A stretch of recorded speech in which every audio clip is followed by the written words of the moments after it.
play board games or card games around a table with friends. And you have all these interesting social dynamics like trust and betrayal and deception and all these things, the way the players are interacting and outthinking one another. And you don't really get that in online video games. So how can we capture that?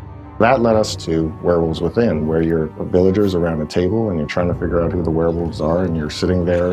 It's like playing a card game, but in a way that was never possible before VR. Werewolves Within is set in the village of Galveston, and Galveston has a bit of a problem. It is infested with werewolves.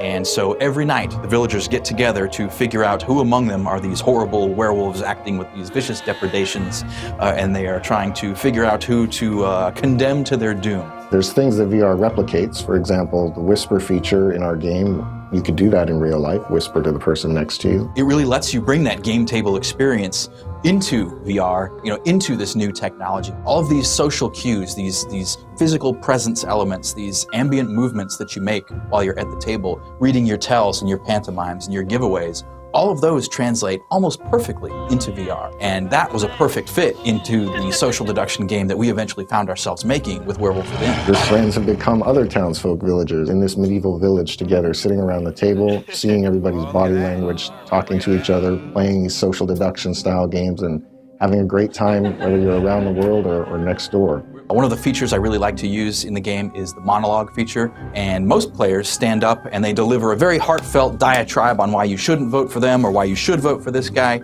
Usually I like to use it just to shut everyone up, and I'll cross my arms, standing up silently, and just shake my head in disapproval. At Red Storm, there's a long multiplayer history here. We've done a lot of different types of multiplayer games, and what VR brings to us now, a new way to let players interact with each other. So Werewolves Within is this social around the table experience that's very discussion and personality based. But we're working on things that give other types of player interaction in VR, and we have a lot of exciting ideas and expect a lot of great things to come out of here in the next few years.